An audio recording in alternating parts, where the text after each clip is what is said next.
Voyager 1 ये एक super smart spaceship है जिसे हम ह्यूमंस ने 1977 में बनाया और स्पेस में लॉन्च किया। वैसे तो इसका मेन पर्पस हमारे सोलर सिस्टम को एक्सप्लोर करना था, जहां पर हमारी ज़मीन और अदर प्लैनेट्स मौजूद हैं। लेकिन इनको स्टडी करने के बाद ये चलता रहा यहाँ तक कि ये आखिर हमारे सोलर सिस्टम से निकल कर एक ऐसी जगह में इंटर हो गया जिसे इंटरस्टेलर स्पेस कहते हैं। और आज की डेट में ये हमारी अर्थ से 24 बिलियन किलोमीटर दूर है, जहां पहुंचने में इसे 46 साल लगे, जो अभी भी 17 किलोमीटर पर सेकंड की स्पीड से ट्रैवल कर रहा है। सो वॉयेजर 1 पहला ऐसा स्पेसक्राफ्ट है जो स्पेस में हमारी अर्थ से निकलकर डीप स्पेस में अरबों किलोमीटर दूर आज भी ट्रैवल कर रहा है और ऐसी डिस्कवरीज कर रहा है जो साइंटिस्ट की सोच से बहुत दूर हैं। लेकिन 12 दिसंबर 2023 की नासा की एक रिपोर्ट के मुताबिक वॉयेजर 1 के साथ अचानक कोई ऐसी प्रॉब्लम हुई कि इसका अर्थ के साथ कनेक्शन पूरी तरह से टूट गया। आखिर ऐसा क्या हुआ 24 बिलियन किलोमीटर दूर वॉयेजर 1 के साथ कि ये हमारे कांटेक्ट में नहीं रहा? क्या वाकई ये किसी एलियन की दुनिया में तो इंटर नहीं हो गया?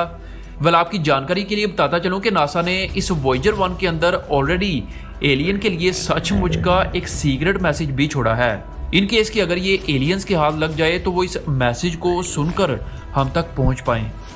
पर क्या है वो recorded message? Let's find it out. असल में हर 176 सालों में स्पेस में एक ऐसा वक्त आता है जब आउटर प्लैनेट से एक के बाद एक बिल्कुल सीधी एक लाइन में आ जाते हैं। और लकीली ये 1970s के लास्ट में होने वाला था और नासा ने इस चीज का पूरा फायदा उठाकर वॉयेजर प्रोग्राम को लॉन्च किया।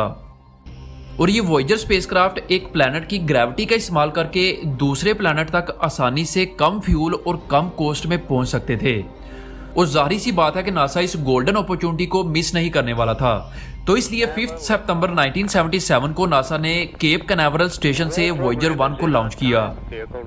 लेकिन याद रहे वॉयेजर 1 अकेला ही स्पेसक्राफ्ट नहीं था जो इस मिशन पर निकला, बल्कि वॉयेजर 1 से सिर्फ 2 ही हफ्ते पहले वॉयेजर 2 नाम के स्पेसक्राफ्ट को भी लॉन्च किया गया था। अब वॉयेजर 1 का मकसद ये था कि इसे 2 बड़े प्लैनेट्स को स्टडी करना था, जिनमें एक जुपिटर और दूसरा सैटर्न था।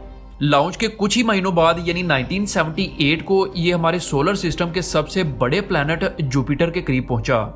और अप्रैल 1978 को जब वॉयेजर 1 अर्थ से 266 किलोमीटर दूर था तो इसने पहली जुपिटर की ये वाली पिक्चर भेजी।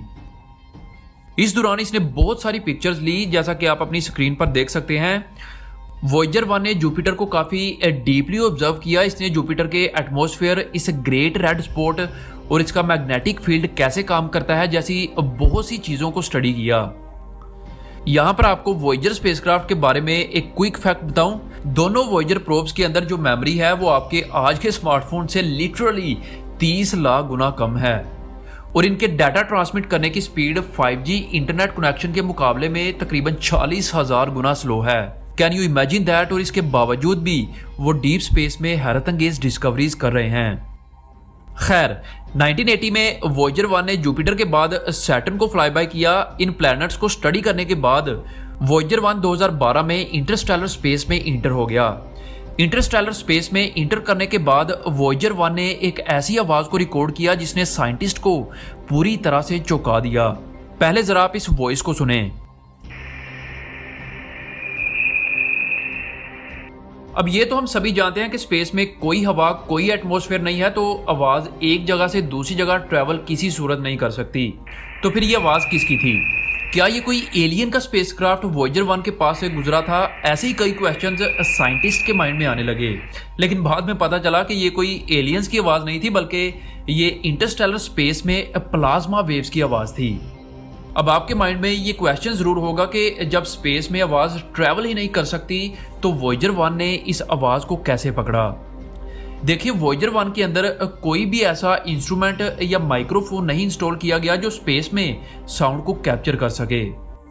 लेकिन इसमें ऐसे इंस्ट्रूमेंट्स मौजूद हैं जो प्लाज्मा वेव्स को डिटेक्ट कर सकते हैं और बाद में इन वेव्स को साउंड में कन्वर्ट किया जा सकता है। और इन्हीं वेव्स को नासा ने 2012 में जब डिकोड किया तो वो कुछ इस तरह का साउंड बना।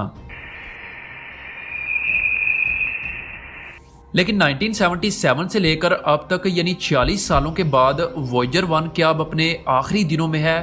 क्योंकि 12 दिसंबर 2023 की नासा की एक रिपोर्ट के मुताबिक नासा के इंजीनियर्स ने वॉयेजर 1 से जब रूटीन कांटेक्ट किया तो अचानक से दूसरी साइड से कोई भी रिस्पॉन्स नहीं आया।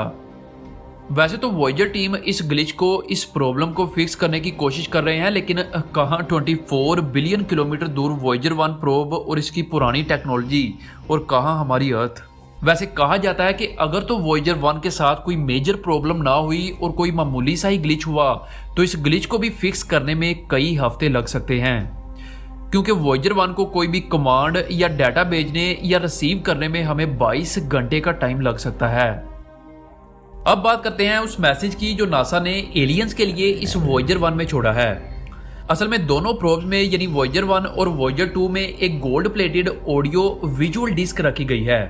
इन केस के अगर ये प्रोब गलती से किसी एलियन, किसी बाहर की दुनिया के हाथ लग जाए तो वो इस गोल्ड प्लेटेड डिस्क को देख सकें और समझ सकें कि इस यूनिवर्स में अर्थ नाम का भी एक प्लेनेट है जो सूरज से 150 मिलियन किलोमीटर दूर है, जहां पर हम इंसान रहते हैं। इस गोल्डन डिस्क पर हमारी जमीन पर मौजूद लिविंग थिंग्स की पिक्चर सेव हैं। इसमें 55 लैंग्वेजेस में एलियंस को हेलो किया गया है, जिनमें हमारी उर्दू, पंजाबी और हिंदी भी शामिल है। एलियंस की आसानी के लिए इस गोल्डन डिस्क में कई तरह के साउंड्स भी ऐड किए गए हैं कि अगर तो वो इंटेलिजेंट हुए तो वो ह्यूमन स्ट्रक्चर हमारी दुनिया को आसानी से समझ सकते हैं। इन साउंड्स में बच्चे का रोना, बारिश की आवाज़, हार्ट बीट, बीच पर लहरों की आवाज़ और इस तरह की कई रेगुलर आवाज़ें ऐड की गई हैं। पर क्या आप जानते हैं कि वॉयेजर प्रोग्राम इसी तरह स्पेस में हमेशा आगे बढ़ता रहेगा, फिर चाहे उसका हमसे कनेक्शन ही क्यों ना टूट जाए। और कहा जाता है कि इसे ओट क्लाउड में पहुंचने के लिए 300 साल लगेंगे। ओट क्लाउड हमारे सोलर सिस्टम से दूर स्पेस का वो हिस्सा है जहां से ख्याल किया जाता है कि आईसी ऑब्जेक्ट्स, कॉमेट्स वगैरह आते हैं। ओट क्लाउड तक पहुंचने के बाद वॉयेजर 1 को इसे गुजरने में 30,000 साल लगेंगे। इसके बाद फिर ये किसी दूसरे सोलर सिस्टम में एंट्री करेगा और शायद से हो सकता है कि फिर कोई ऐसी खलाई मखलूक की दुनिया वॉयेजर 1 को मिल जाए जो इसके पीछे लगे गोल्डन डिस्क को सुन और देख पाए। बाकी आई डोंट नो कि तब तक दुनिया का कोई नामो निशान भी रह पाएगा या नहीं, but hope for the best. तो दोस्तों ये थी वॉयेजर 1 की जर्नी। आई होप आपको ये वीडियो पसंद आई होगी। अपना बहुत सारा ख्याल रखिएगा। अल्लाह हाफिज़।